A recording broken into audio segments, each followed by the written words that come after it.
says the Obsidian app is on my phone. Not black, huh? Everything's so black. Everything's black. Yeah, everything's matte black, which I totally appreciate because cameras that aren't matte black stand out. And when you're doing something that's covert or filming an event, having a eye-catching camera can be a big problem. And I found that with like the Samsung Gear 360, the fact that it's white has been a reason that I wasn't able to use it in a number of jobs.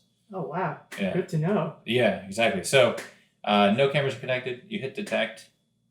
I like the misspelling there. It's very, it's cute, reminds you that it's a Chinese company. Yeah.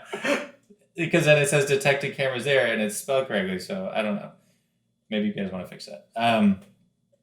Says camera 01.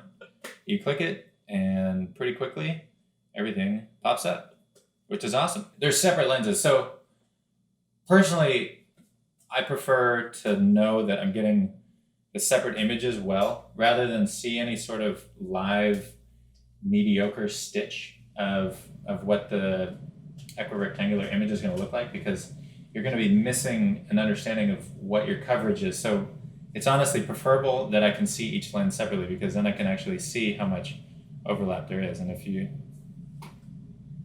select one of the cameras here, I can understand how far apart things are, and then when I look at the third camera, I can make sure that there's enough overlap. So there's quite a bit of overlap. Say between camera 1, where I'm just on the edge, and our man Hugh is right there in the middle. Camera 2, I'm still to the right side of the lens. And why is overlap so important? Overlap is particularly important when you're shooting stereo, because you have to get 2 complete 360 spheres. So you really should be able to create a 360 from just 3 of the 6 cameras. Like I was saying before, it's not really like the stereo is made from a 3 set and an opposing 3 set. They use a variety of sections of each lens to create their stereo with their proprietary stitching software, which is pretty cool. But again, it's more important for me that each camera is recording separately and doesn't output a stitched image, because I prefer to be able to do it on my own, either with their software or with AVP or with color or whatever it's going to be. Sometimes a stitching house, the facility for a commercial, will have their own proprietary software, and it's required that you get in each camera has its own image. So that's pretty common though, but there's some cameras like the Key Mission gives you a pre-stitched image. So if you want something that's professional, you need to have something that's got separate images. It'd be nice if it gave you like a proxy equirectangular, but what are you gonna do? One day. But here's the coolest part. So when you look at camera 1 on the phone, you can set it to auto, and you can set it to all follow 01. So if I wanted to, I could turn this off and then set every lens separately. I prefer to leave them all connected unless it's important that I set each lens separately. When you go into exposure, you can change some of the settings. Just this plus and minus overall exposure in auto. But you can also turn off the auto, and you get a whole bunch of selections here which are very important, especially with the degree of variation that they give you. ISO is really important. Sometimes you want to lock off the ISO so you allow like a nighttime scene to get dark and it not to auto expose and give you a bunch of noise. Locking the ISO is super important. Shutter angle, it gives you presumably 0, but I don't think that's true, to 360, which is probably not true either. It's probably somewhere in the range of like 30 to 356 or to 359 or something.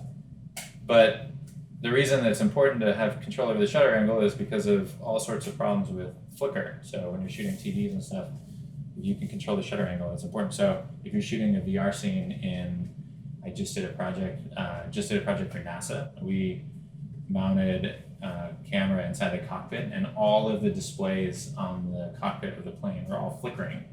And I was using a Zcam S1, and you can't control the shutter angle. So I was trying to manually trick it to auto expose to a shutter angle that would work well, but it was not very functional, So it ended up being that all the screens were flickering in the shot, which is a super bummer.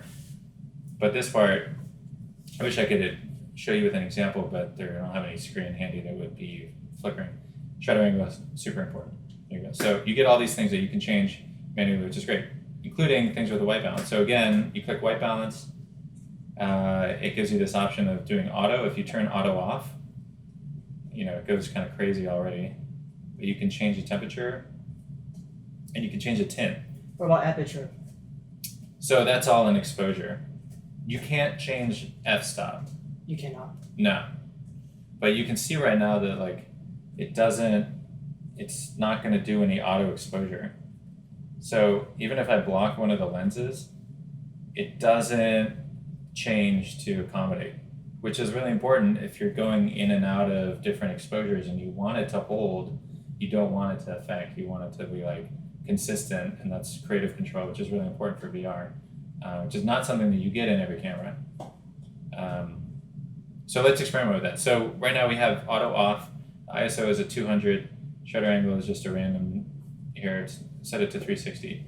So I put my hand up to lens 1, it's clearly blocking it, but it's not trying to expose to change any color or any other sort of settings. But we turn on auto, we go for the white balance, you turn that back on auto, and then we'll see what happens here. It starts to shutter open, and it exposes. It doesn't show you what the settings are, but you'll see once I move my hand, it crunches down. Just like auto exposure on any camera.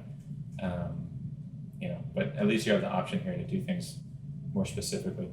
You turn off all follow 1, you'll see that in the wide view of all 6 lenses, camera 1 will get more exposed, but the rest won't. Whereas if you go into 1 and you click all follow 1 on again, so all the lenses will be exposing according to what the exposure is for camera 1, and we'll cover that, and we should see all of them change, right? Yeah. So if that happens, it's not great. And also the way that these cameras go through their shutter is not a smooth event. It sort of has these shifting steps, which feels very digital and, not preferable. So the way that it skips through is a little bit tricky. So I don't have any preferred method of shooting because you never know what situation you're going to get into. But having that flexibility with this camera is a huge bonus.